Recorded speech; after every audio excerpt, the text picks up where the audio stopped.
Muto a kosi bino ke bozwa ba machette. Bobanda contrôler ba voiture na Kinshasa. Bobanda contrôler ba faciès ya bato.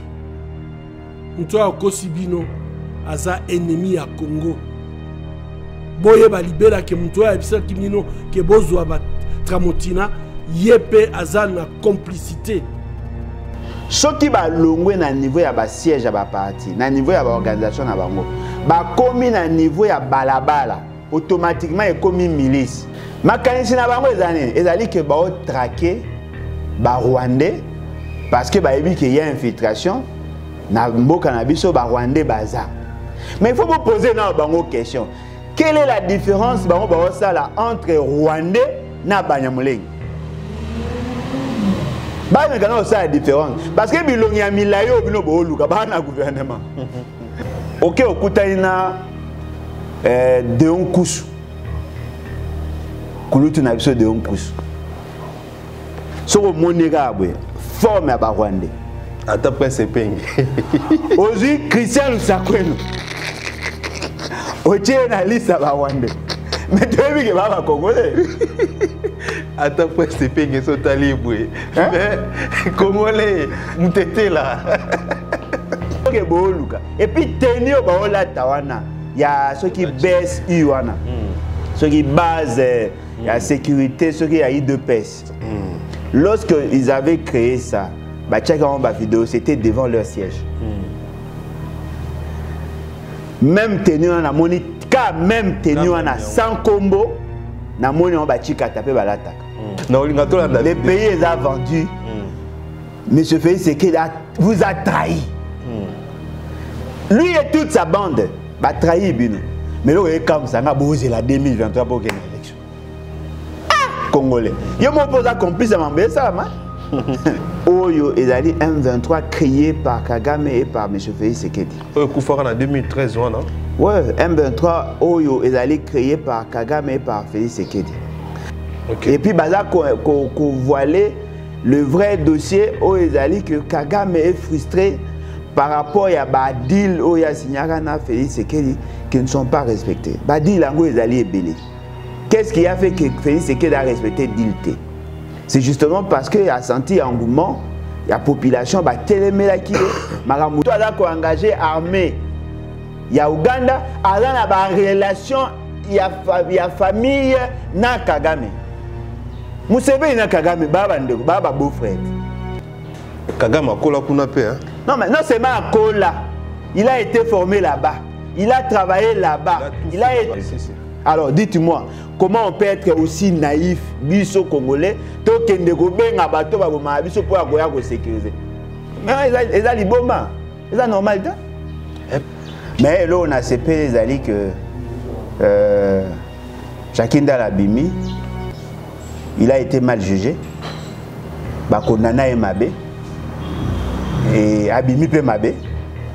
Et j'espère que prochainement bah voyez bah dernière ça procédure d'abord parce que ils ont plus d'arrangements politiques. Bah Kangaga pour des raisons politiques, bah libéré pour des raisons politiques.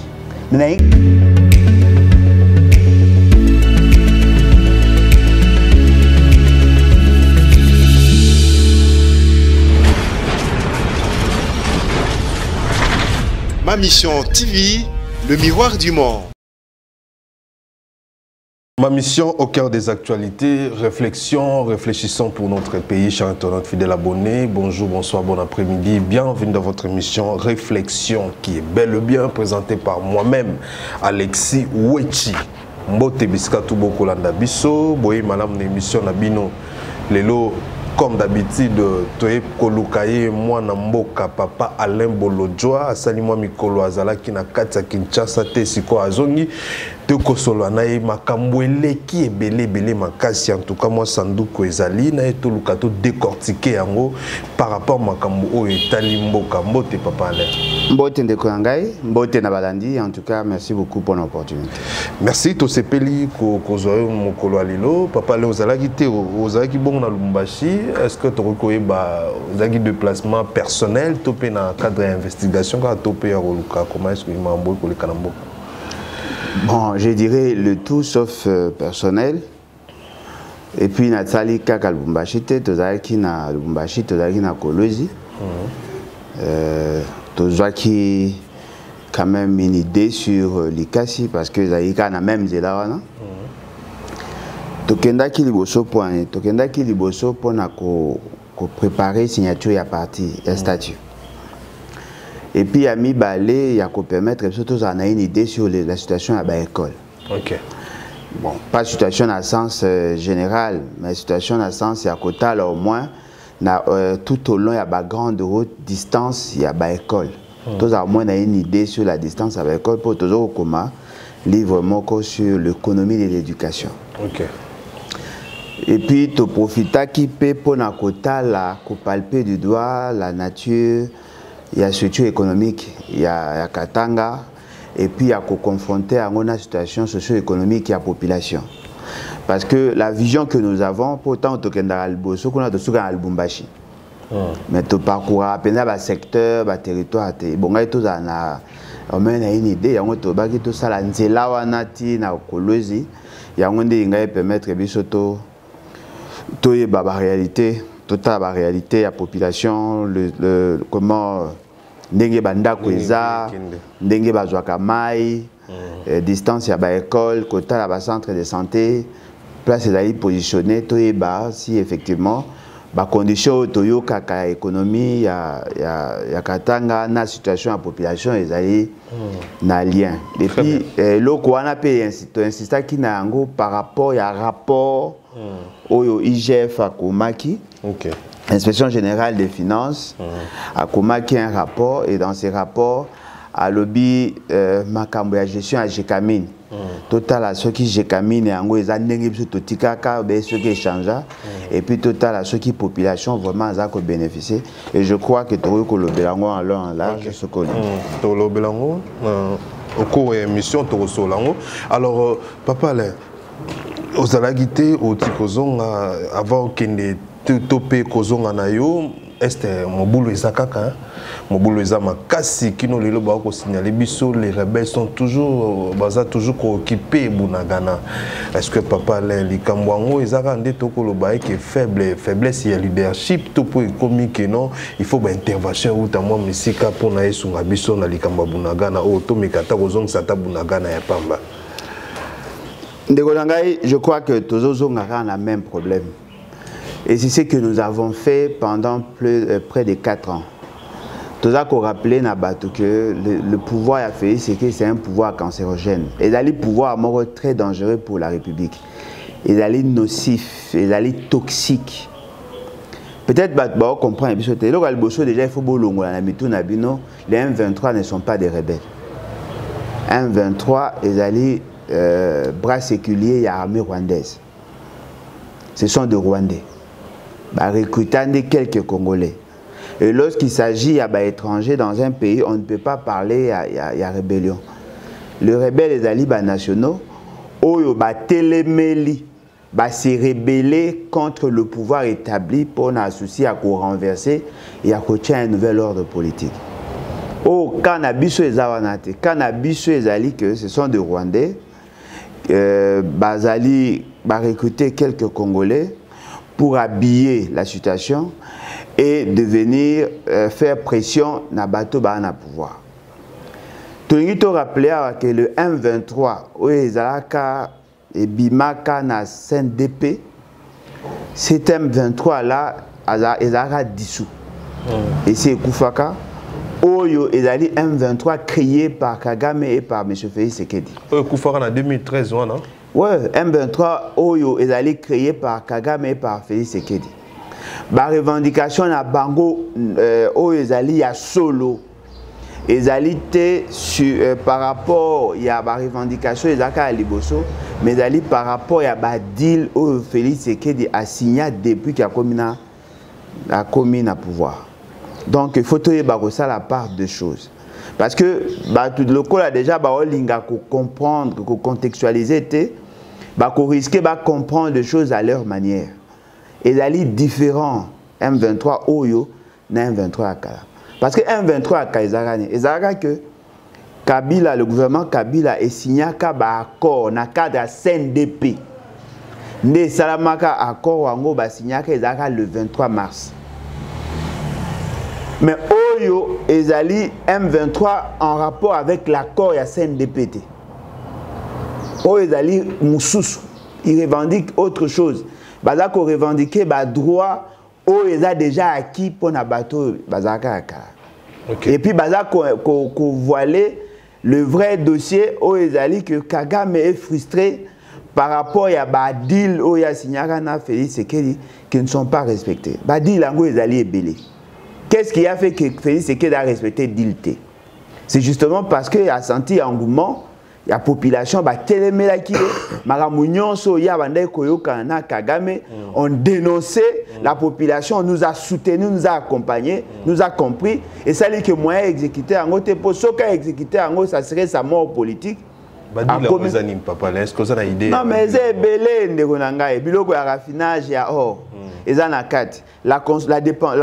renforcement de la dépendance économique par la construction de routes où ils ont un intérêt à Rwanda.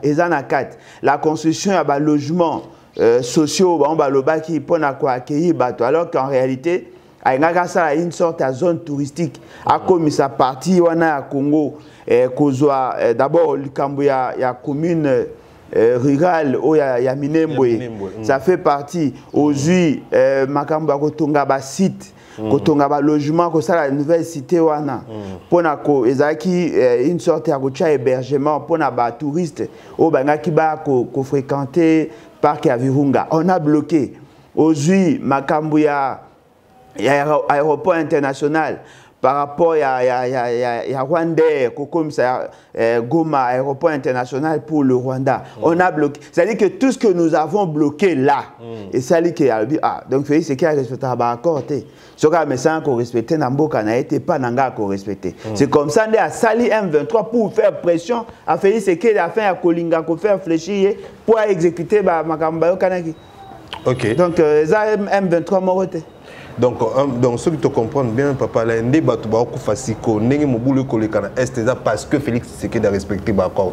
Non, mais parce que tu peux empêcher Félix Tshisekedi de respecter l'accord. Mais qu'est-ce qui fait qu'à chaque fois l'accord est ça, papa, normalement il fallait que la population y ait bakate. Non, mais effectivement, parce que déjà Félix Tshisekedi est en Zouaki Bokonzi. Il vous souviendra qu'il y a Kendaki. Na Kamere bakendaki na Rwanda baeke ko parlementer na président rwandais pour que ba rassurer que bako protéger ba intérêt na ye azaki président Union africaine le résultat est bandaki ezaki publié par la CENI ya contestation bango ba si opposaki pona ko c'est l'Union africaine ba si opposaki ba ngaki baya pour que résoudre le problème au plus vite. Parce que M. Félix Tshisekedi n'était pas élu. Le coup est légitime, c'est comme ça qu'il y a Salaki, à Tindaki, la délégation est belée. Bobo Sanate à Kenda, Bakamere Bakenda, moi ça Félix Tshisekedi Bakenda. Bakenda et Zaki est belé justement parce que Zaki n'a pas ça que Abomé la moto pour que Tika na pouvoir. C'était ça en fait le prix. Et à ce moment-là, il a pris des engagements avec le Rwanda pour protéger l'intérêt. C'est-à-dire que tout aux vivre pour M. Félix Tshisekedi cherchant à défendre ses intérêts pour se maintenir au pouvoir pour Azouakate, ndeko sala makamunyo soto vivre. Il faut amona Kagame a représenté nini papa parce que les Cameroun même Kabila na debi à pouvoir na ye azaki kozala zalana Kagame après babebani Félix pareil yango Kagame ngo na Congo qu'est-ce qui fait que le président nyonso akokota na Congo akenda kaka comme on a bon Kagame azali comment on peut dire azali le point focal il y a système américain dans la zone où nous sommes allés c'est-à-dire que toute cette partie il y a Afrique. Bango na mitu na bango baebi que Kagame est influent. Kagame nde azali muto a solo la mingi na ba américain. C'est-à-dire que Kagame ce qui a parrainé yo aux a la possibilité ya kozwa appui. Kozwa appui au niveau international et plus précisément chez les Américains et les Juifs. Voyez-vous? Ce qui fait que bango nyonso ba a tendance à kokende vers yé pour qu'il a parrainé bango. Kagame Azali, le bras séculier, il y a un réseau mafieux Oyo, ils ont exploité la partie Est. C'est-à-dire que Kagame a la possibilité d'influencer le politique public Nabiso. Il peut même décider sur qui doit être ministre, qui doit être premier ministre. Pour preuve, l'actuel premier ministre est le fruit de l'orientation à Kagame. Ok. Maramounioso et ça, dans l'armée, la police, l'administration, la quasi-majorité, même les services de renseignement, Maramounioso, Bazali inféodé, Bazali apprivoisé par Kagame. Aujourd'hui, Netika Moko, dossier Tobaki à François Béa. Ils ont formaté par Kagame, le Rwanda. Aujourd'hui, Makambu, il y a général Akoufa, il y a comment on appelle, il y a des MIAP. Delphin Kaimbi. Kaimbi. Et là qui Makambu ya Kagame. Mamadou Ndala. Aujourd'hui, Mamadou Ndala, Baouma, Bouzamabe, tous ces gens-là. Oh, Bakoufa, Ezaki, c'est-à-dire que Kagame a un réseau, il y a une ramification, il y a makasi. Jusqu'à telle enseigne que même Nabambeto, il y a un dirigeant Nabino. Kagame a l'influence. Mais Kagame n'est pas un dieu. Kagame, c'est un homme. Atia Bapion est partout. Soko Keine Nabamboka, le quoi, Bahuchu, Bamboka et Bélé, Bagoma et consort. La plupart, il y a bateau va servir à un hôtel. Baza réseau à Kagame.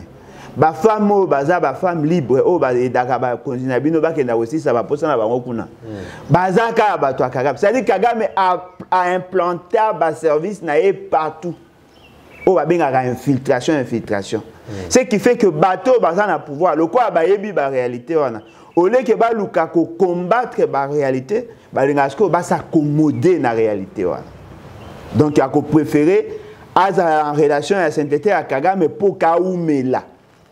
C'est ce qui fait que Kagame devient encore plus puissant. Alors, biso le quoi toza ko dépendre na raison na bangote. Tant que toza ba information ba ndeko ba opesa biso pour ba information mingi pe toza yutara pe ba ta pouvoir hein. Très bien. Ba ta pouvoir, société civile, ba tumsu ça va service. Après ça, il y a information. Parce que ne pensez pas que tu inventes une information. L'information, tu n'as pas na bango. Le quoi, tu as un courage, exceptionnel. Il y a certaines vérités. Comment tu as information pour que tu dénonces. Mutagoza muta pouvoir bien Alain ozaka muta opposition mais negezana ta mukunza sa boa sa biso to mona ngoza mabe to pese conseil aboyi a bino bobimisi a tango bobeti yango alengi tango alengi na bi keba batu bayebi oza mabe azongi mo asima tango ozonga asima to gagner pe terrain. Très bien. Donc c'est ça la réalité. Donc devant toutes ces informations là ba magamunyo soana ne sali que monsieur Félix Sekedi a Osasco entre le marteau et l'enclume. Le marteau est un peuple. L'enclume est un Kagame et son réseau. Alors, M. Félix Sekedi, c'est que le rebomi est allé. Il que la commune a posé à se maintenir au pouvoir. Alors, ce qu'on a posé à la qui s'appelle un peuple que est capable de prendre certaines décisions. Alors, vous avez dit que M. Félix Sekedi a posé à un peuple épais. Tu vois, ce qu'on a dit, c'est info. Et a nommé Bougoumès et a commis, allez, tu as te dénoncer. À Monique, tu vas comprendre, a eu décision à cause de à suspendre nomination à Bougoumès. Tu as dit non, il faut suspendre des communes. On a dit que tu reconnaître qu'on a gagné Bissot. Mais à Longola, à suspendre qui Bougoumès, mais son adjoint géré. Si tu es sous pression, Longoli sous Bougoumès, chef à secteur a géré. Chaque fois que tu as dénoncé, et ça me fait ce qui veut dire que la solution est la meilleure, reste l'article 64. Et parce que nous connaissons ces réalités-là. Et l'autre, il faut mettre fin à l'influence à Rwanda et à peuple. Parce que le peuple a un accord morté à signer ni na Rwanda, ni na Mundele, ni na personne. Ce qui veut dire que c'est que les appareils. Tout le monde est allé le quoi. C'est que les le quoi na bolo qu'on a gâté à prison. Binosko batumsus babé là. C'est quoi fait c'est que sauve nous non. Il y a eu un million de collègues bino. Bino ne boya au libérer. Bino bat boya libanda. Il faut beaucoup apporter à prison. Bobuki porte à cacher pour en liberté. Mais à dénoncer quand même, hein, papa, le temps à Kolobaye que Rwanda, Kolinga, occupé Mabele, Nabiso, ou Ezali Bongo, na Kita Ebele, pe à Kosenga, na Mindele, Libanda, Bayo, surtout dans le Royaume-Uni, à Betty Sete, pourquoi à Betty Sete, Makas, dans le Royaume-Uni? Mais je fais ce qu'il n'est pas sérieux dans ce qu'il fait. Moi, situation, tout ça, dans le et ça pire que situation, ils ont un jour avant qu'il comme président. Peut-être que tu vas comprendre après. Mais ce fait, c'est qu'elle a signé des accords de manière naïve, avec autant de légèreté et de maladresse. Beaucoup d'accords contre les intérêts de la République. En réalité, ce qui est aux Aki, le peuple local, arabe, ce qui est aux Aki, le peuple Yémen, a pendu. Ce que Félix Tshisekedi nous a fait, dans l'esprit de la constitution, la haute trahison. Dans une très haute trahison. Ok. Tu vois que l'imbi, ça n'est pas un de onabiso. Bon, bino bo limbi, ça ne s'arrête jamais. Mais ce Kagame, je l'ai dit à Lali, bras séculier à anglo-saxon. Il défend les intérêts. Bon, en fait, il y a une mutualisation à intérêt avec les États-Unis, la Grande-Bretagne et les Juifs. Ce sont les Anglais, ce sont les Juifs de manière générale, ce sont les Américains qui entretiennent la situation que nous vivons là-bas. Et dans Katiawana, il y a certaines personnalités politiques au Bajoami de manière individuelle, au Bazan a intérêt na bango kuna. Et on avait expliqué dans l'émission Moro que il cherchait comment déstabiliser Mobutu et maîtriser la zone Nyonso et à partir est. Parce que ce qui est la conjoncture économique, il y a une sorte de revue où on a publié vers les années 70, 70, 80.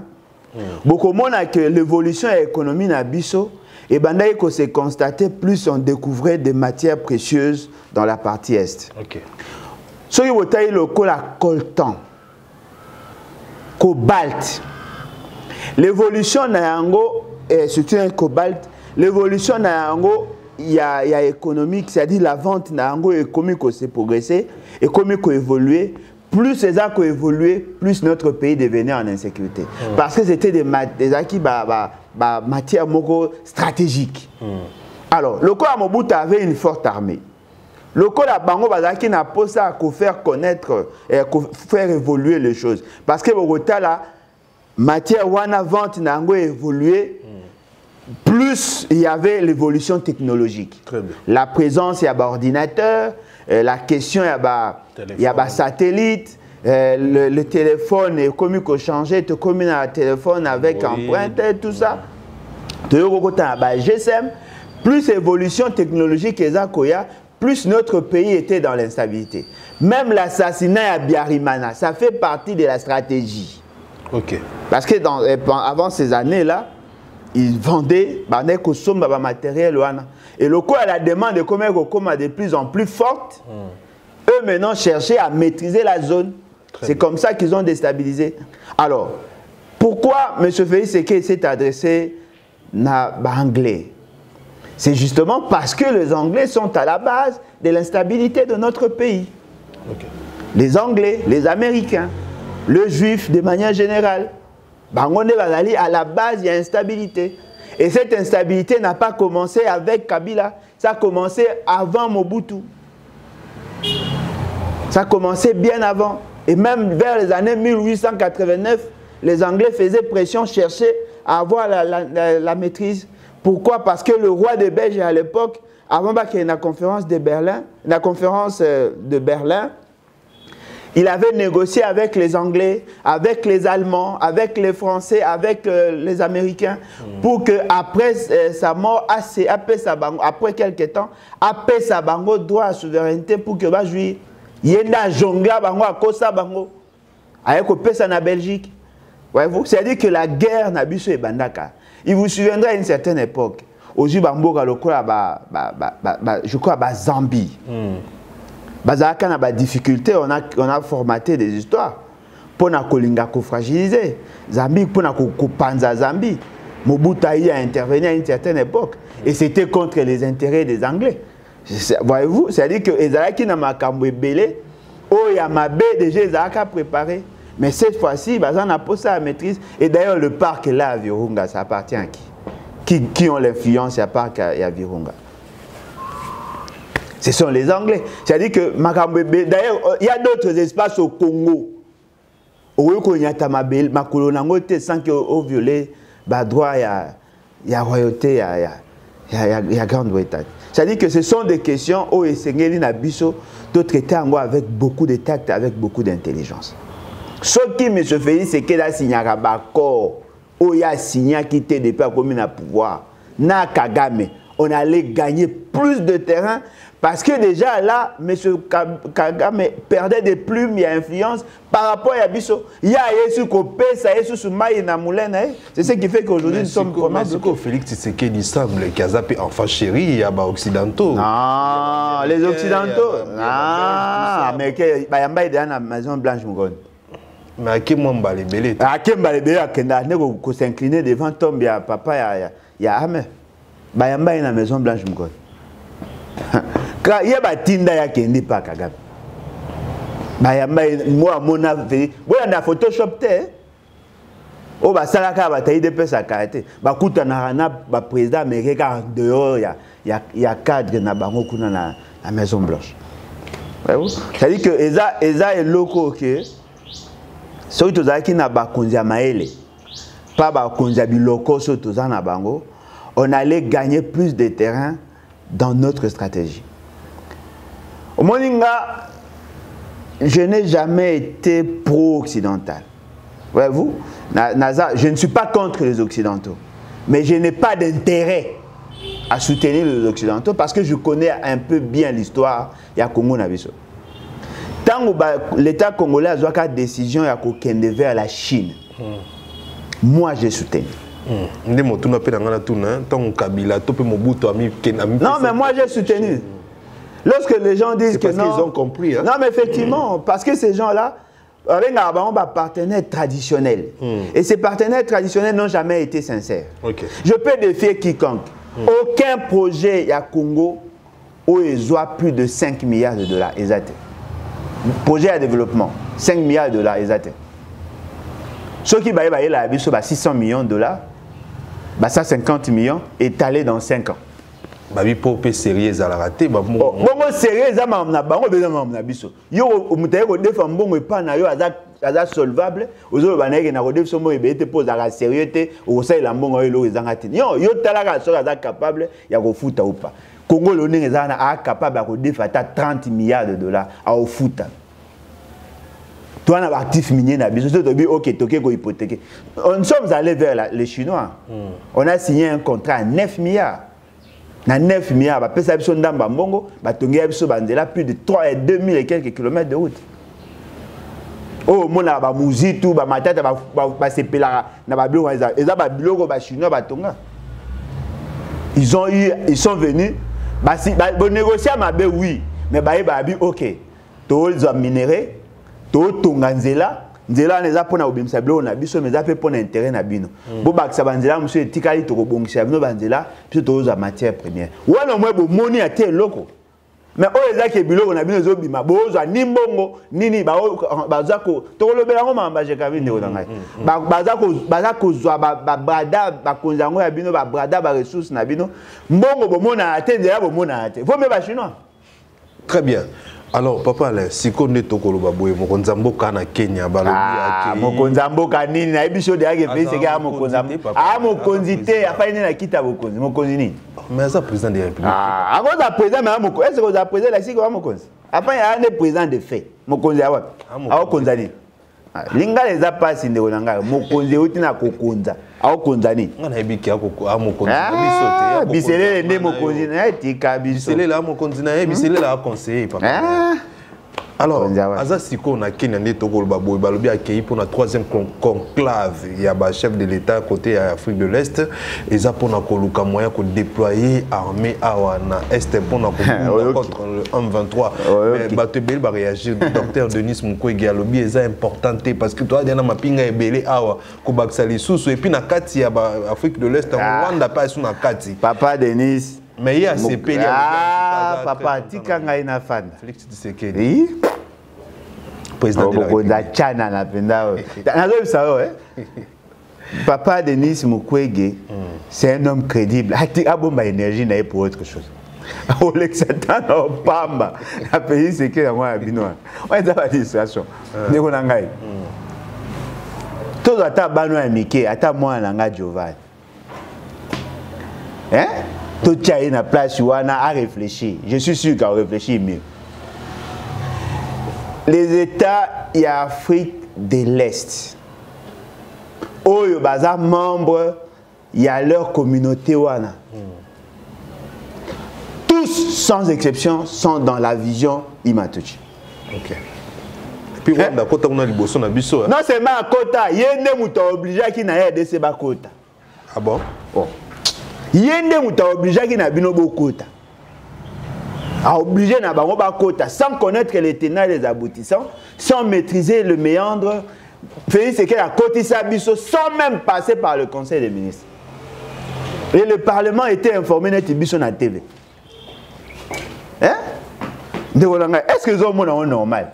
Mouto a obundisa yo, aza influent dans une organisation, bozo kende ko mettre en place trop bien en ligne. Une armée pour venir combattre ce que lui a créé. Attention, tu as eu beaucoup de chana na bobo, tu as hein? Et ça dans le sens de bateau ba obundisa yo. Ti le monsieur Félix Tshisekedi doit comprendre que le Kenya n'est pas loin de ce qui nous arrive.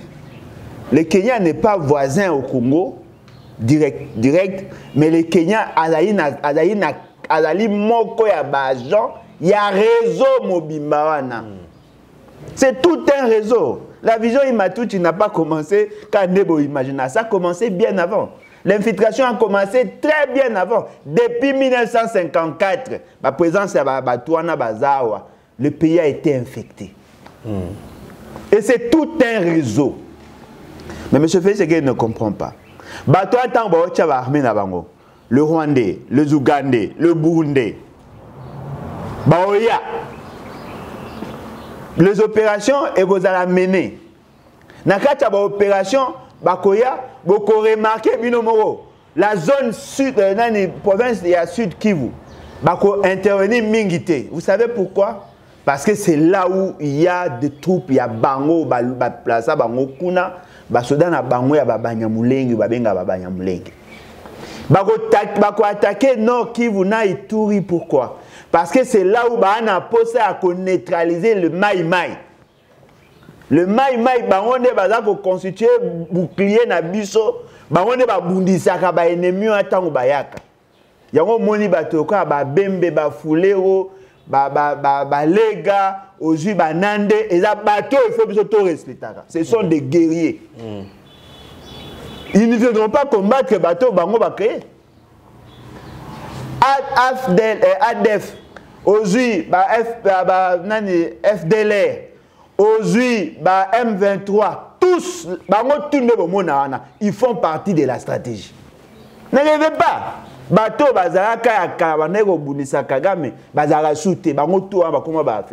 ils travaillent en réseau. Et là, M. Félix Tshisekedi a Ougandais pour soutenir contre ADF. Les Ougandais au qui contre ADF. Quelques temps après, qu'est-ce qui s'est passé? Lorsqu'il s'agit de positions pour le Rwanda, parce que mon candidat y a armé, mon toit engagé armé, il y a Ouganda, il y a une relation, il y a famille na Kagame. Museveni na Kagame, baba beau-frère. Kagame a kola kuna pe, hein? Non, mais non seulement à Kola. Il a été formé là-bas. il a travaillé là-bas. Il a été chef et à service et à renseignement militaire il y a Ouganda. C'est lui qui a organisé tout. Il a été financé là-bas pour venir combattre Koboma Abiyarimana. C'est lui qui a été préparé. Nyon Soto Bomone Samana 1994, 96, 97. C'est Museveni qui était le point focal de l'intérêt américain. Alors dites-moi, comment on peut être aussi naïf, biso congolais, to kende go benga bato ba boma biso pour agoya ko sécuriser. Mais eza liboma. Eza normal ta? Peut-être à Souki te papa là comme Nana Souki. Président de la République. Bon, to beta masola Félix Tshisekedi. Amoni qui est mususu moi Souka eza kelo ko wana. Le Gonangai, to beta ne masola Félix Tshisekedi, donc mamoto tout notre le beza ine pour na Félix Tshisekedi. Moi je pensais to beta masola pays. Hein? Ce qui fait c'est que la Souki, bah l'ongoli. Oh, n'a bien. Attends à balai. Un bon joueur, Aza essoufflé, Botique, avec un bon joueur. Soit le mibolongoli. Le pays va continuer. Vous pensez que le pays est lié à pays, est lié à la vie à Félix Tshisekedi. Donc c'est Félix Tshisekedi, le a Souki, Souki. Il y a des gens sérieux qui peuvent prendre la relève et faire mieux que lui. Qui a fait de lui ce qu'il est là? Oh, Ponaïnan.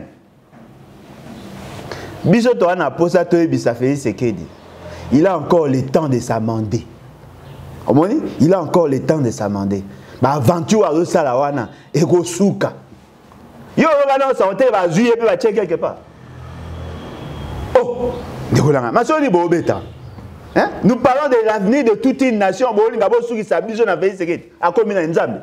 Yesu kutu balongola ba checker mpanzi. On ne peut pas. Avant lui, il y avait des gens. Après lui, il y en aura. Ne donnez pas l'impression comme si lui n'est pas là, le pays est bloqué. Non. Nul n'est indispensable dans ces pays. Et surtout pas lui. Tout le monde a dit Foufou et Bungia, Bazu Baramba, comme tout à l'heure, ce pas Foufou. Il y a des incontournables. Moutounion soit remplacé. Et surtout, il y a un Chanan. Ça ne sert à rien de compter sur lui. Peuple congolais. Plus le temps passe, plus nous sommes en face de ces guet-apens là. Il nous sera difficile d'en sortir. C'est le moment. C'est le moment. Mais nous voyons la 6600 volts. Tout le monde a se constituer. En 2023, tu as les lots. Il y a un musica. Qu'est-ce que ça a à voir avec 2023? Bino bo bunda pour la défense et l'intégrité territoriale na bino, vous avez bunda pour votre dignité, bo beta en 2023. Qu'est-ce qui est prévu en 2023? Bah élection de papa. Et vous pensez que le ceux qui Congo ils ont mis katikati à Congo et comme na boka ba Rwanda, bo ça élection. Bo ibi mambo lukata. Bino bo ça Congo pour l'élection. C'est bo za ba élection alors. Papa, ras-le-bol, il y a lieutenant. Je pense qu'à partir de Bumbashi au Monakiango, ras-le-bol, les cas makasi à côté qui n'ont ngamba baninga na violence, un des bamba kobengangwa petit massa c'est un désordre et bomi batumsus mais malheureusement presse rwandaise et boy kolba ke bomi bato izoki à balobi qu'il y a que de blessés mais c'est quoi le resali passi tant ba makamboani salami tomoni ya biso officier à kekota la policier ya Rwanda na hôpital alors que o abiso ba boma ki koto moko te ya Rwanda moi je vous exhorte d'être très prudent. Na ba bribe ya ba information ba pesa biso. Par moment, on se laisse emballer alors que c'est loin de la réalité. Pourquoi ne pas attendre à ce que tout soit plus d'éléments sur ce qui s'était réellement fait pour que tout ça là un jugement tout apprécié, tout ça là un jugement de valeur. Mais quand on imagine ce que les que les Congolais moko bazaki en insécurité et que ce lieutenant là a tenté de réagir pour épargner quelques groupes Congolais et que bino va représenter bino lokola a longwe ka epa naye et na poste na ya musala bani ko beta musa so ka longwe na poste na musa bani ko beta ka masasi ka boy na armée ba classer le roi mutumo a comment détraquer. On risque de vous présenter ba koya ko linga ba présenter bino ye na ndenge ya mabe o la ngwe ka na tongo bo bani ko beta ka masasi na Rwanda ils sont normal. Certainement qu'il y avait un événement qui avait précédé Tirnaï. Soit a dépassé limite.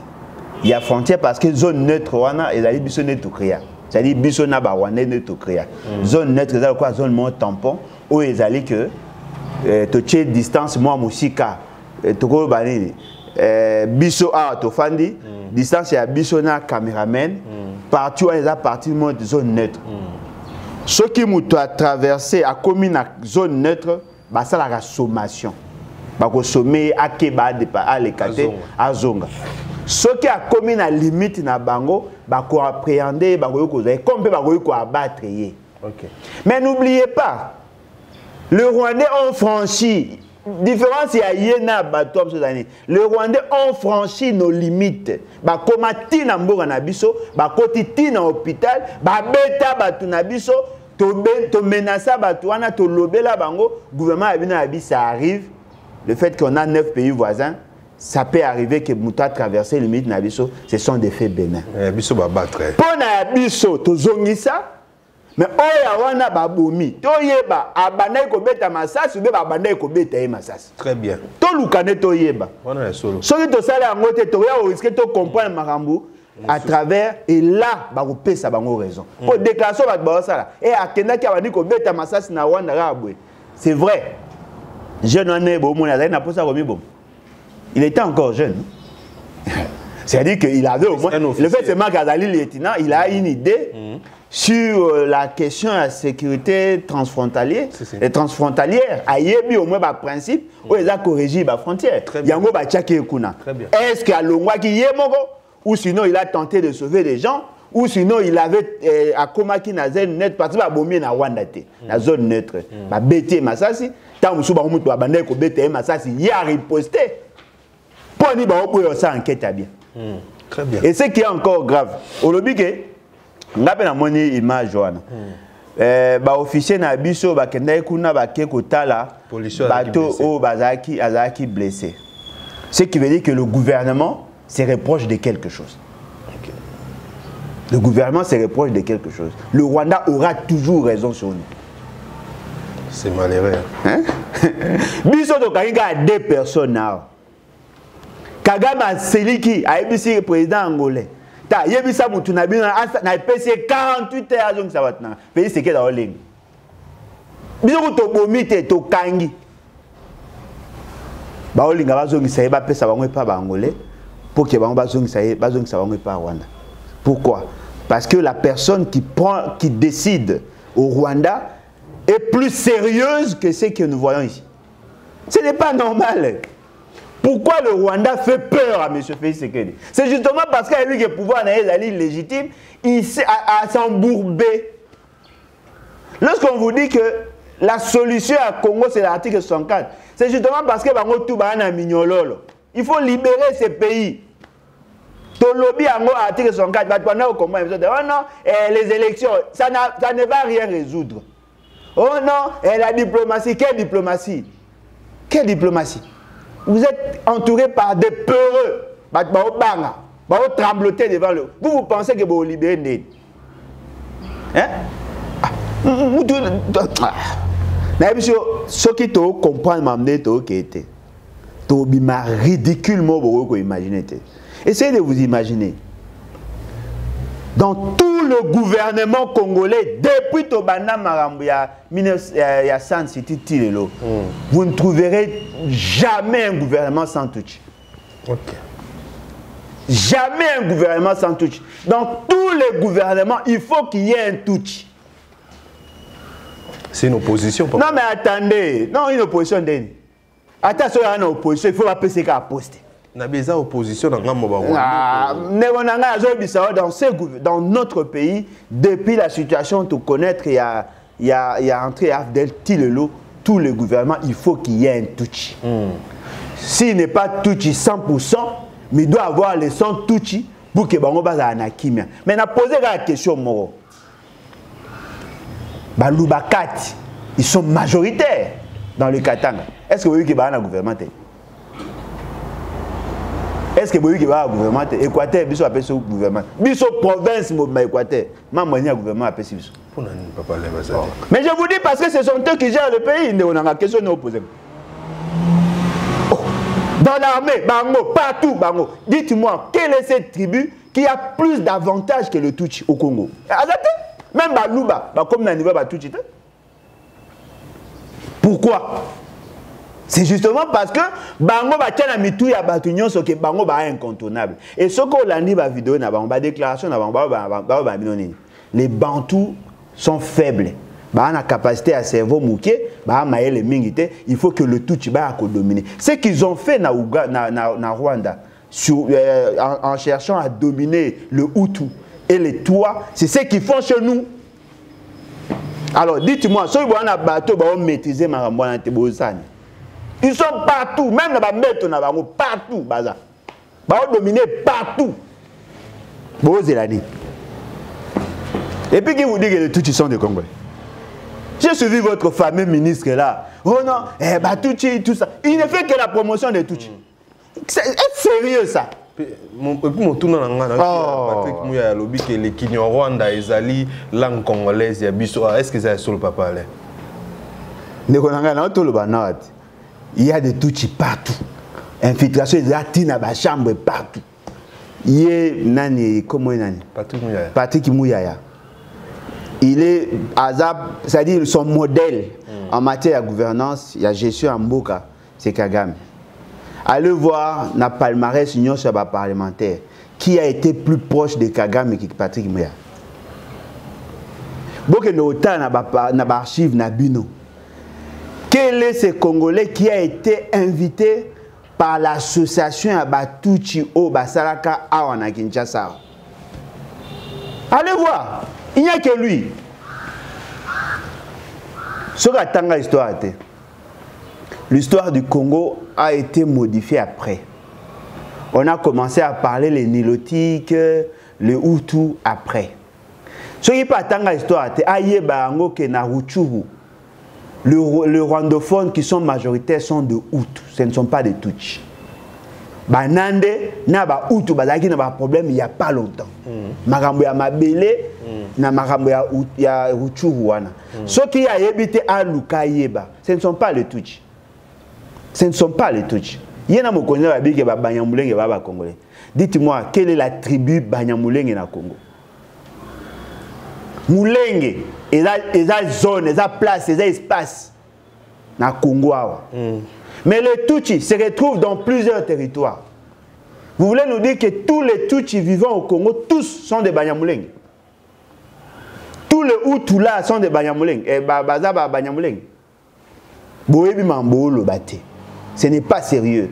Et alors dites-moi, lorsqu'un porte-parole d'un fameux gouvernement, Azolo Banabino, Azako Sala, Azako la qui sa suréminence, suprématie, Yaras Tutsi, na Congo. Dites-moi, vous avez quel espoir? L'espoir est daté. Parce qu'Azali porte-parole, il y a gouvernement. Le gouvernement lui-même déjà a trahi. Il vous dit que Batouana Bahaya Biso, langue, yo asa yoka combat langue. Kinyarwanda, et goza ya Congo. Non mais tout le monde nae Kinyarwanda et goza ya Congo. C'est une explication. Ah, tika e molimo teka ma papa. Ouais, ça va distraction. Neni Kinyarwanda, Rwanda ya koma mboka. Kinyarwanda et goza mon option. C'est quand même bizarre. Hein? Les pays les a vendus. Monsieur Félix Tshisekedi vous a trahi. Lui et toute sa bande va trahir Bino. Mais là, il est comme ça, c'est la 2023 pour qu'il y ait une élection. Ah, Congolais. Je m'oppose à complice à m'embêter ça, man. Tolanda vidéo ya docteur Denis Mukwege alobi pona bandeko na biso ba milice o ba ko mana ba machette na nzela et puis tozongi na papa Alain apesa likanisne. Ma mission TV anisi likambo e kote libiso likama o tozana kati nango et sengi penza que congolais nyonso na et pas nyonso congolais azali ayeba d'abord que et sengeli mutu na mutu a respecter moninga et sengeli que la vie humaine est à la préserver. Soki to bandi makambo ba tramotina ndenge na moni yango na ba vidéo ngana lingi na loba boyoka ngai Muto a kosi bino ke bozwa ba machette. Bo banda contrôler ba voiture na Kinshasa. Bo banda contrôler ba faciès ya bato. Muto a kosi bino aza ennemi ya Congo. Boye ba libela ke muto a bisa kimino ke bozwa ba tramotina yepe aza na complicité. Na sengi bino pardon. Pardon. Botika koloba makambo ezanga tina na ba réseaux sociaux. Ba vidéo ya ba violence. Botika ngo. Ekola biso kaka nde violence. Soki muto abimeli moninga na tramotina. Tozana ba konzo ba ko pikisa ngo te.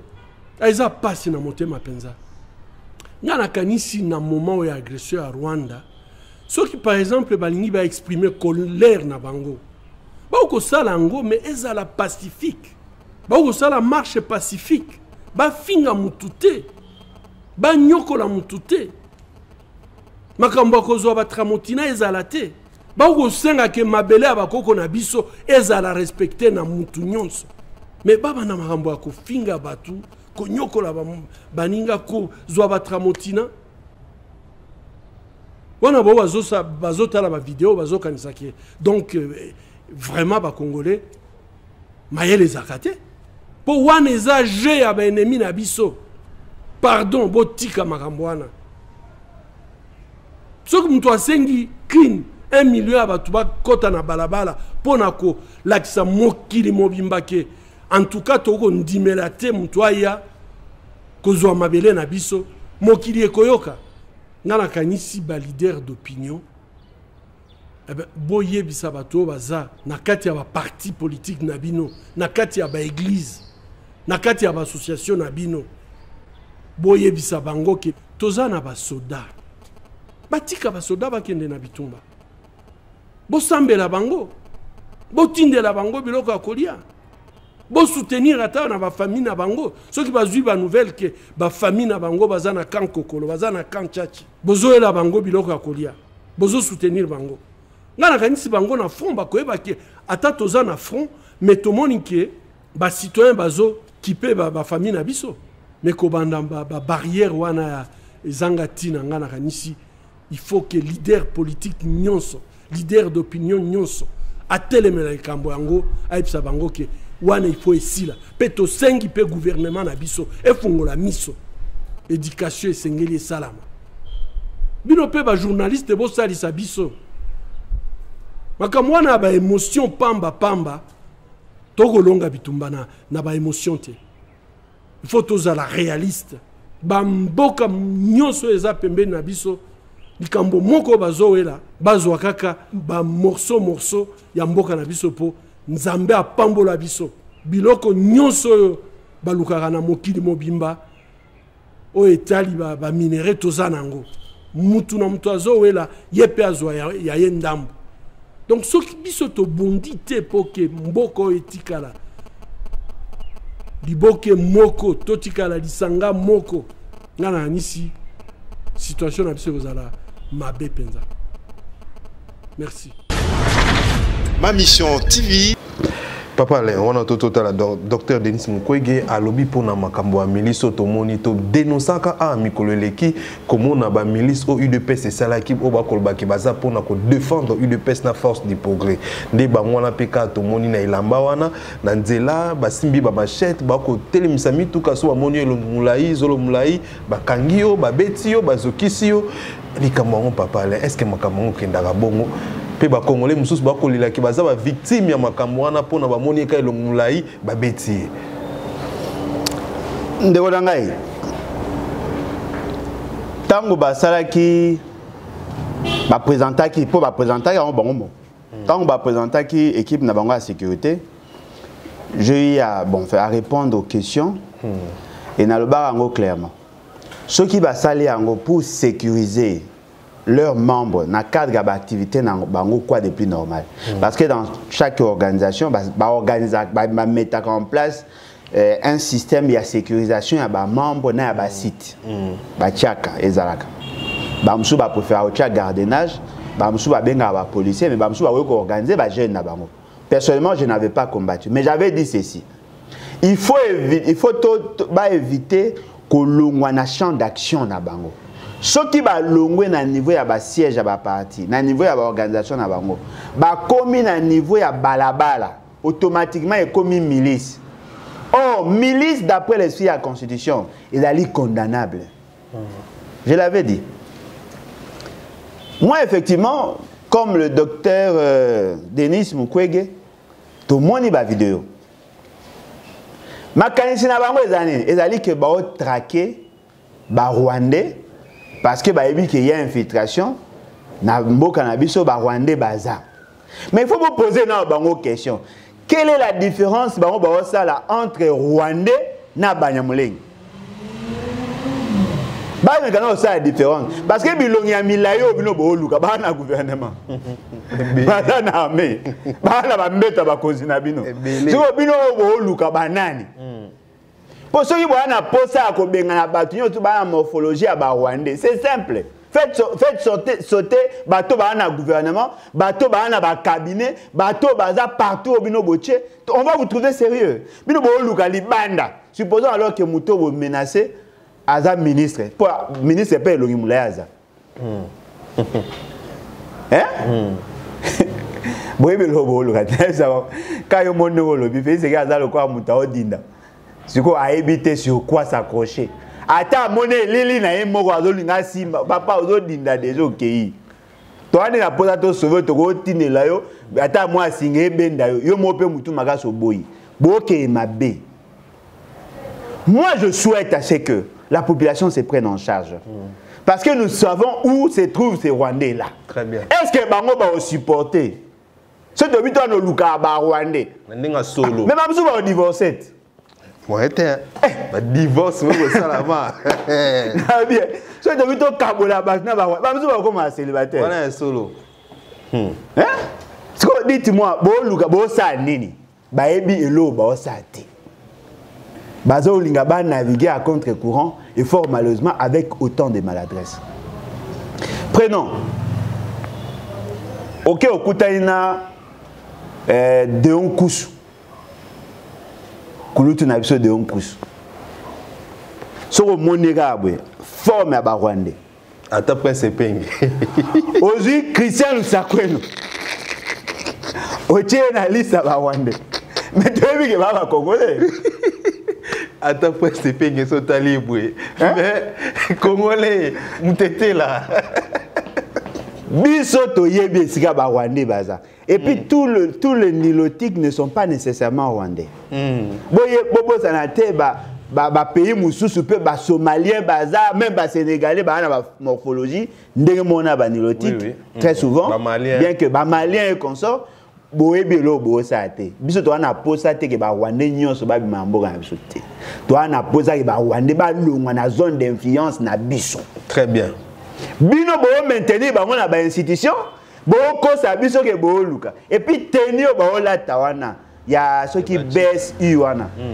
Ceux qui base la sécurité, ceux qui a eu de pèse. Lorsque ils avaient créé ça, ba check en bas vidéo, c'était devant leur siège. Même tenir na moni ka même tenir na sans combo na moni on ba chikata pe ba l'attaque. Ba chikata ça dit ba garde ya monsieur Félix Sekedi. À une certaine époque, on recrutait des jeunes, bah ça va on qui va aux États-Unis pour avoir formation pour avoir recruter en armée, la garde républicaine. Quelques temps après, tu recrutes en jeunes, monsieur va recruter on a Kingabwa. Et là qui sont qui troisième vague. Balongola on va former on a île Mora na Congo et ils sont formés par un pays au Togo tanga Komba, ba Rwandais consort, bah ils va côté ça va en armée. D'après l'information et bimaki à cette époque là. Paf après tu vois comment na bango base wana la sécurité il y a eu de pèse au la force du progrès ba bimi ba ko sécuriser ba membre na bango après to moni bango na balabala ce qui est grave ba wangani bango ndeko nanga ça fait plus de 6 mois que le connaît ça.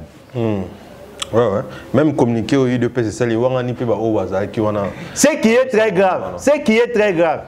Batouana ba opéré na machette na maboko na kombo ya IDPS na bilamba ba policier baza bafandi baotala bango ndenge baosala makambo. Pourquoi? Parce que policier ayebi ke bango baye na ordre ya mokonzo achei bango esika.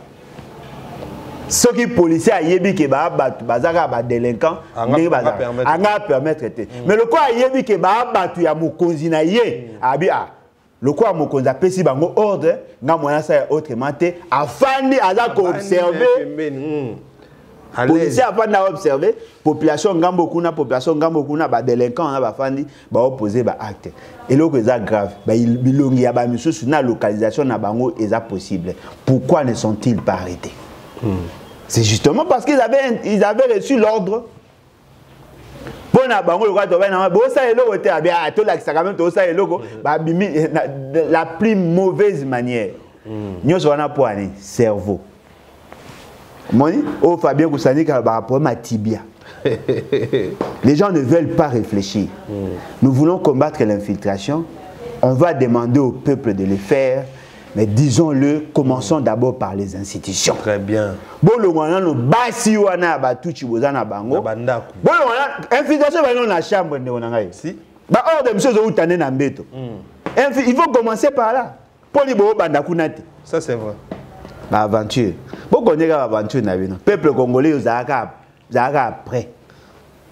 Tout ce qu'il fait, c'est qu'il y a du temps à se ressaisir. S'il ne se ressaisit pas, tout ça, opération purige. Naïe, Naba, oh, Nyonsoana, tout, obligé. On n'a pas d'autre choix. Tout ça, obligé. Il y a qu'à combattre les ennemis de l'intérieur pour être en mesure de combattre les ennemis de l'extérieur. On est obligé.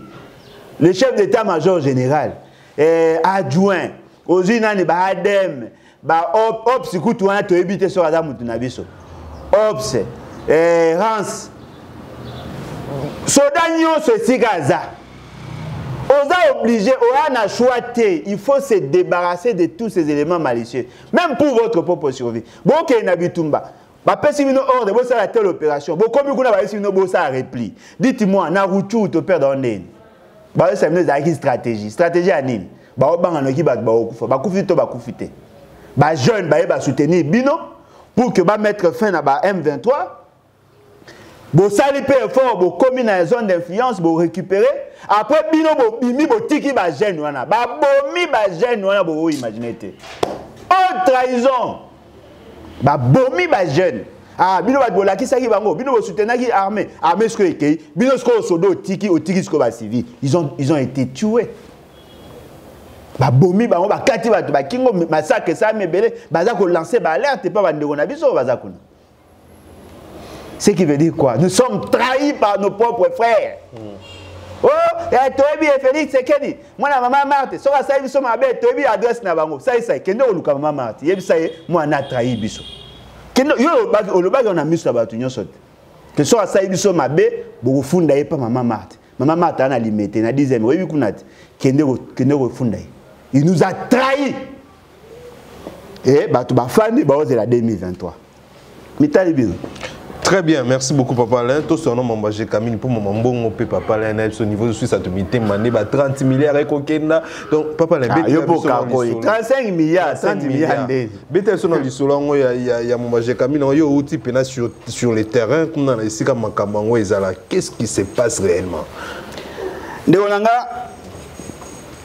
Nous sommes capables de mobiliser l'argent pour faire la guerre. Mbongo dia tozanango. Si tu gères encore bien, nous pouvons faire la guerre. Yoga aventure. Tout l'État congolais pression a eu service au montant où il y a décaissé. Pour financer l'opération, il y a état de siège. Il y a 36 millions. Ce qui est surprenant, c'est qu'il y a 76 millions. Ce qui est très grave, bateau bazar na opération bazu moins de 30 millions. Dites-moi, tu as confiance à un criminel, il y a mi bi ya bwendeni. Lorsqu'on vous parle de l'infiltration est là partout. Aux autres, imaginez que vous financez l'opération à guerre, tu vas détourner. Na kutana na ba fournisseur ya armée. Ba ebisanga clairement papa. To sepelaka na ndeko leka na TV. Biso ba fournisseur ndeto pesa ka équipement na armée. To kenda kosomba ba équipement Mais depuis tout somba ba équipement ba boya ko futa biso. Ba o senga na bango 20% avant ba autorisation à financer. Et le wana makasi papa le wana makasi. Ndeko nanga wana za 20% ba sengi bango avant ba financement. Mais na chaîne il y a décaissement en bon ba senga bango sous pourcentage. C'est-à-dire que mutafoni armée a repère de 40%. Pratique na makasi ba olela on a ministère de finance en tout cas pratique wana za makasi. Ce sont des problèmes, il faut tout résoudre. Parce que les équipements armés, l'équipement à police, tout ça via les fournisseurs. Les soldats ont des casques en métal. Il y a des protégeurs contre les snipers ou les tireurs. Et ça, là, qui est protégé, les policiers, ceux qui jouent dans la place, et ça dépend peu à distance. Mais ces gens-là, baza collé là-bas au foot à bangote. Toi, on a un problème, il y a une opération. Il faut acheter les véhicules. L'État congolais a bimisi 70 et quelques millions de dollars et commis moins de 30 millions de dollars. Ce qui est grave. Bateau, baza na ba chaîne, wana a dépense. Mais personne n'est inquiété.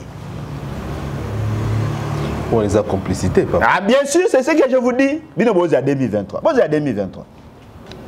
Dossier à Gécamine. Le pénal du Camp. Synthèse du rapport de contrôle de l'inspection générale de finances sur la gestion de la Gécamine. Rapport au mois de mai 2022 par Linguette. Rapport ezolo banabino que bazui nani basali ba enquête batali situation à gestion à Gécamine et bazui au cours il y a plusieurs années. Mais à nous les a intéressé bino maka ces années et dali année 2012-2020. Olivier 2012-2020 oyo balobi que l'enveloppe globale, le chiffre d'affaires où est salami na ba société baza ko exploiter site ya Gécamine et dali 35 milliards de dollars. C'est-à-dire que batu baye na cadre à joint venture. C'est-à-dire quoi? Gécamine a na société naye a fungoli société naye a bengi batu ba ko investir baye na ba mbongo na bango pona ko investir na ba site ya Gécamine.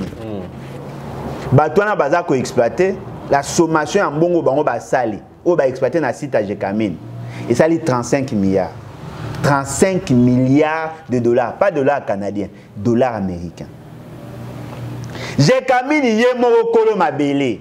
D'ailleurs, écoutez, là Gécamine, l'État congolais vit à Gécamine qui est sa structure a eu 564 millions de dollars. Papa, est-ce que ça bébé zawapi pour négociation qui m'a bêté à partir de l'État? Na négociation, na sous-évaluation.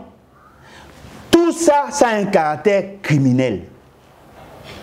2012, Kabila. 2020, Félix.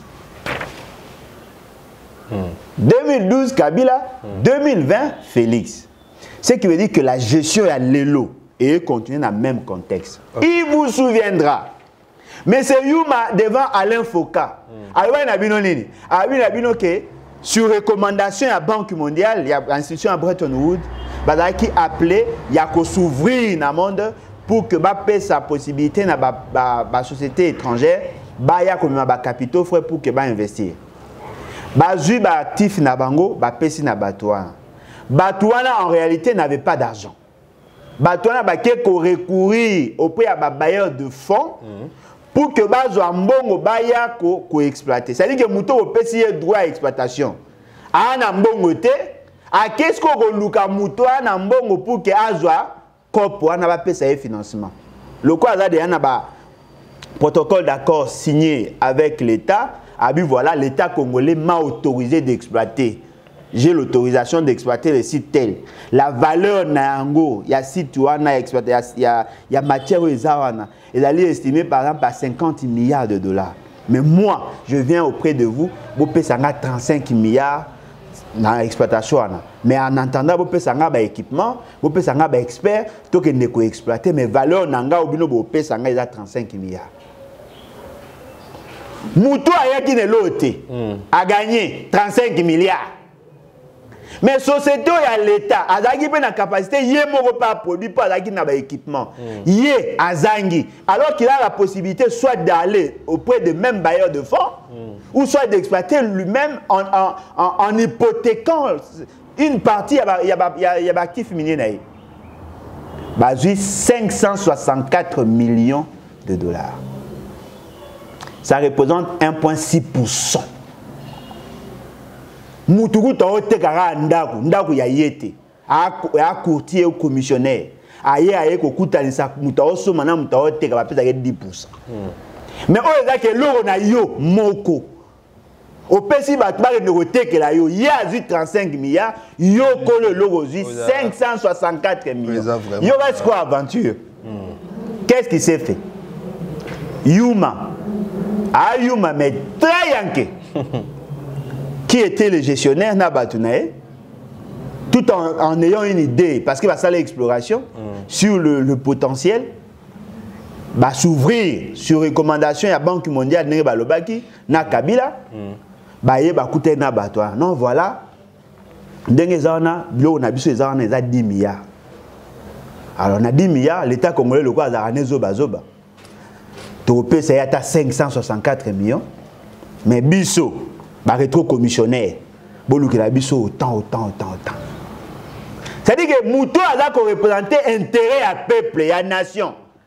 Il a préféré privilégier Bato Bayena Mbongo ya Libanda, bazo à 35 milliards, mais binomo Bakolo Mbongo, Bakolo Biloko, bozi 564 millions de dollars. Mais Youm a vu combien? Kabila a vu combien? Ces réseaux mafieux a vu combien? Parce que le manque à gagner, il allait estimer pratiquement à 34 milliards 400 et quelques millions de dollars.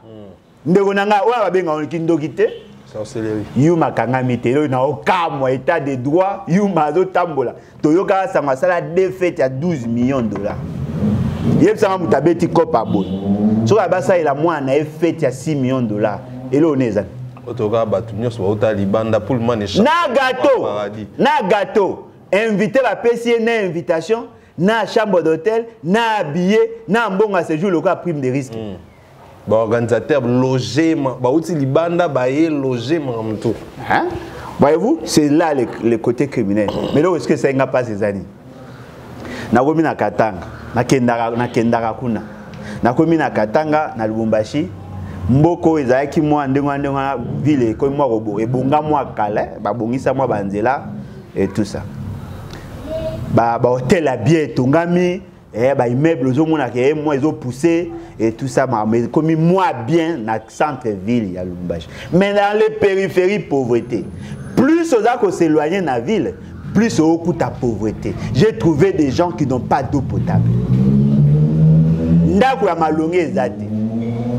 Distance entre deux écoles, 40 km, 45 km. Les gens souffrent. Les jeunes Katangais n'ont pas d'emploi. Les jeunes Katangais n'ont pas d'origine. Les jeunes Katangais, c'est-à-dire les jeunes qui vivent les Katanga, dans les Katanga. C'est-à-dire Baluba, Batetela, Bamongotou, Baza, les jeunes Katangais. Baza Kuna, Bamboka, Bahana, Misalate, Bao souffrir. L'État congolais, dans ses lois, Basalandeni, prévoyait un espace pour l'exploitation artisanale, c'est-à-dire que la population a coquille koya kotimo la pour et permettre que azwa bateka ba exploite ba zone wana bateka ba société yango moni za ba conflit entre population na bango na kutu yango na kolwezi ba jeune ba ye ko exploiter na site o ba pesa bato wana bitumbe bandi entre ba jeune na société ozwa qui marché l'espace wana. Voyez-vous, c'est-à-dire que la population ne se retrouve pas. Il y a la pauvreté au Katanga. Mais le Katanga a créé à lui seul 35 milliards de dollars de chiffre d'affaires. Or, sur les 564 millions, en réalité, lorsqu'on va faire la répartition, l'entreprise a récupéré une bonne exploitation. Il y a exploitation naïe. C'est-à-dire charge d'exploitation à retirer. Il y a le personnel, il y a le renouvellement de l'équipement, il y a tout ce qu'il y a comme investissement. J'ai camine l'équipement et ça vétuste. Ba bâtiment na enyo sur la zone d'exploitation, ils a kobeba, ala bomba ba camion. Même zela ototika ka ezaka malamu ya entrée à Jekamine wana. E beba. Personnel à Konda. On a monné za moi bezaka 2 bâtiments administratifs. Immeuble na bango ya kana au site ya mususu wana, yango ndeza na moi bien au moins ba na moi normal. Mais bateau ba na zone d'exploitation ba o souffrir. Mombonda. Parti nyo so ska mombonda za wana. E beba la salité. Mais comment une entreprise qui a la capacité de créer 35 milliards de dollars, alors on a personnel qui est en retraite, oh là là, c'est triste. Mais Yuma a un il y aura quoi aventure? Moi, je suis Yuma exact poigné. Parce qu'elle est capable de corrompre tout le monde. Mais il faut que vous est-ce que Yuma a encore pas envoyé mon co? Ah, le bâtiment, Yuma n'a pas il faut se fusible dans le sauté. A capable ya kosala nyoso ya lingi soki lo ba ibaka nga yuma ba bote ba ba kanga ete. Moi je ne dis pas que bo kanga ya en violation ya ba droit na. Il bénéficie de la présomption d'innocence. Ça c'est le principe. Mais enclencher la procédure pour l'interpeller bah ça a été. Soki bo bi que rapport est bimika na mois de mai. Oui, mais lui-même a fait la déclaration devant Alain Foucault avant la publication il y a rapport. Pour un yuma besoin interpeller te ba obanga. Awe osoma milimu ba tout pour ba to achile gelo ba ya na degré à corruption ko imaginer te. Le procureur ba tout ba ozela. Mutu nyoso to aza kozela ba comment est-ce qu'on a stratégie ndeni so dossier aboye a cheka moi 2-3 phrases na papier atindi après na suka ba tindi moi kanyaka azumbongo ba fandi. Les juges ne veulent pas alors que la population souffre. Na mbongo baza ko exploiter ceux qui ba longoyi ba charge na bango. La province a droit à 40%. En termes de taxes, où ils ont résulté, a droit à 40%. Bon, on a ajouté. La caisse de péréquation n'a pas reçu les 10%. L'État congolais a créé une plus-value, il y a 35 milliards de dollars, mais l'État congolais n'a pas bénéficié. Et d'accord, Batouana, Indien, Banin. Et ce qui ont été. Est-ce qu'on a fait qui n'a pas en contact dossier le poisson le plus cher du monde. Le poisson le plus cher. Au moment où ministre Nabino il y a Bilokoso longola qui prend Mbambisa il y a au centre. À le bar il y a 27 000 tonnes de poisson. Bien qu'il y a mais au moins à le bar il y a 27 000 tonnes. Babimi c'est là 6 millions. Mais la Jekamine a Sombambis à 60 millions de dollars. Mais quand on imagine, Moutoumoro va fournir Jekamine. Personnel à Jekamine va fournir Bilogalia. Ça lui cumule, il y a plusieurs années, et ça lui valeur, surtout, et ça lui 1 million de dollars. A si on va foutre à Nyongo, à même on a justice, ça tient pression.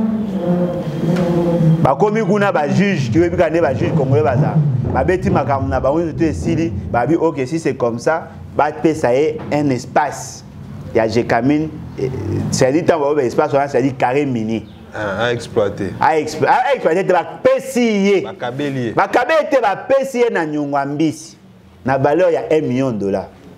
Quelques temps après à Teka on a 60 millions de dollars. Na biso ke mbisi le plus cher au monde 60 millions bosomi océan bosomi mer bosomi fleuve Congo. Neni bo futa mutu eloko bo tiango valeur il y a 1 million mais il a gagné 60 millions. Bosomi mbisi na 60 millions mais neni personnel ya Jekamine a go souffrir. Est-ce que le gouvernement central les a au courant mambo aboy? Oh nan. Présidence de la République de publier. Oh nan, présidence de Oh nan, présidence de Vous posez question. Moi na Félix c'est que la kendara na Émirat pour nani. Tant que papa n'a que solo le prince le prince arabe wana tant que solo la kuna bomona moi na Félix c'est que na kati ya salon wana apparemment que tu écoutes yaki avant papa na ala taka la maman lokwa pile boy hein agenda osani botu na kenda osani kuna boyoga sangote ke batachile jelu bana ba karimini bazonde So va essayer de mboka za repola bochaka tembe. Et je crois que cette fois-ci au monde, bon on a posa au Lukambonga guerre, 35 milliards de dollars yango. Pour ani yuma bakangi ete. Be ba interpeller ata ko interpeller. Ba obang. Po bango tout bazana 4. Et la Kabila, et la Félix, bango tout bana 4. Mon million banda kala ba 200 millions, les comme 35 milliards donc c'est bana 4. Ba obang. Merci beaucoup Papa Alain. Je dirais un grand merci à Papi Kibonge. Merci pour les soutiens, Papi Kibonge. Il n'est pas là. Papi Kibonge. Phénomène. Papi Kibonge, on a fait Simbote. Mais c'est un grand stratège. Hein? Ouais. Un grand stratège en tout cas. En tout cas, là, on a Mboka de près. Cézo de Bruxelles, Mbote Nayope et Sika Ozali. Papa Alain, Jacqueline Dalabimi. Hein? Ah oui? Salut au bon. Normal. Et bon, ordonnance médicale n'a pas eu fort. Et ça, comme 6 mois. 6 mois. Banabé ou Mananda Atika. Banabé Atika. Pour y mouta le bela zato. Ntambouma. L'homme de Mouma. Il y a Atika. Mais là, on a CP les alliés que Jacqueline Dalabimi, il a été mal jugé. Bakonana et Mabé. Et Abimi peut Mabé. Et j'espère que prochainement, vous voyez, ça procédure parce que ils ont plus d'arrangements politiques. Kangaka pour des raisons politiques, libéré pour des raisons politiques. Mais il y a tout que moi mon pied na de ça Jacqueline. Moi si vous avez moi il y a IDPS. À l'écart na TV à Perro Louara avant. Moi, je suis à menace de mort au bien. À l'Obaga, na Jacqueline, à l'Obaga, na Perro Louara, et pas Jean-Pierre Kaimbe. Est-ce qu'il y a Kadiombo? On a celle-là, on émission Belé. Voilà. Il y a Yebi, mais Jacqueline va kangai ponan. Il y a Yebi. Je te rappelle Kadiombo. Tu as rappelé Kadiombo pour y a yebi situation à Kadiombo. Comment est-ce que les cas? Si Jacqueline Bakanga Kai Baloba qui zara pour na bien ba sami sai pour na ngote. Mais moi so na bakanga te point. Et puis moi so ngoto pas apeka na katanga. Yiba na kacha ba copie à katanga. Ya yebi. Félicitations à Jacqueline là bon. Ndenga Abimi a continué combat na ye. Et vous avez bien. Na osenga na eka ça les fois longa même à Moïse Katumbi. Bon. Pas ces aga pour Moïse Katumbi a fait ça bon avantage mais na vous souhaiter à longa même à Moïse Katumbi. À longa point papa. Non à longa point à libre. Je vous dis, batu nyoso mona bazara peme ba vie na bangwana. Bazara bignolol. Mais Moïse Katumbi bien parmi bato pe ba olinga e que ba bongisamboka ba ko bundisa pouvoir en place. Balingé qui est ndeko. Réponse yango. Réponse yango le poisson le plus cher. Réponse yango. Na yepe na katsa ko. Oh, réponse yango yo. Boy bisanga nga yede mboka. Yo tege bato mbisi ba page ya 60 millions de dollars. Mais 60 millions beaucoup ça ta laki maboche ba mbisi. Des années. Oui, mais ah to ko mbonga ko ya ko industrialiser ma agriculture ah mbonga. Après na dossier moko sur na kuti kuna na entreprise moko so va fonisa ba ka biloko a haute pression. Il y a gagné toujours procès. Et puis na moni ah mais moi mbana mbongo. Tala ba villa ebele. Oh, l'homme de 60 millions. Alors bon, a resomba même ba ministre na bino national. Muta longola mutu président Azara président Assemblée nationale a commis ministre ya plan. A longole musa ma ofuta a commis porte-parole. Yo longole muta la vice ministre d'État. A comme porte-parole. Muta muninga non? Muta longole ministre d'État na plan. Ancien président de l'Assemblée nationale, a comme porte-parole naïe. Dans sa cara de compte, il y a combien? Le ministre a Boïné Moussa qui est ministre. Et pas revivre. Porte-parole. À vivre en plus mieux. Merci beaucoup, Papa Leto. Comme Nasuka, Toko. Moi, j'ai un bon et belé. Il faut tout dans ce qu'on a dit. Papa Leto, quand il rubrique mon émission, mais avant toutes ces émissions, tu as tout deux questions, tu as deux combos, tu as préféré Nani, et pourquoi tu préféré Papa Lé. Si vraiment il à la sincère, gestion ya Kabila na gestion ya Félix Tshisekedi nani pena ko bomi nani abomi pena mboka po bamsu ba ko lobaki na bomi mboka makasi ya bamsu abi 18 ans mene mte bomi mboka makasi bamsu ba abi 3 ans et l'équipe 18 ans na ko boma makasi pona yo soko bakisi makasi c'est Félix Tshisekedi pour Kabila pas bomi mboka mais makasi ne Félix Tshisekedi donc Félix Tshisekedi abomi makasi makasi ko boma mboka ba bomi balé mais makasi ne Félix Tshisekedi Nandenge ni mega explication ta 1 minute. Ah, ça peut na explication. Na pese un exemple more simple. Monsieur Kabila na gestion na yé. Tous a ba faux permis de conduire. Mais na Félix Tshisekedi même faux permis de conduire exact. Aussi exemple voilà. Kabila a faux permis de conduire mais Félix Tshisekedi na faux permis de conduire exact. Exemple à ma case, ça c'est grave ça. Très bien, c'est la fin de notre émission. Merci beaucoup Nabato Tubolandi Bisso na ma mission. Là on a reçu la mikolo en tout cas vous actifs. Surtout ceux qui papa là côté kaka mambo baby. Déjà na pesibino merci, vous réagir, vous aimer, vous partager lien de façon moko ya ko soutenir biso. Ce qui nkolo à permettre tout le monde animbalasima. Au revoir.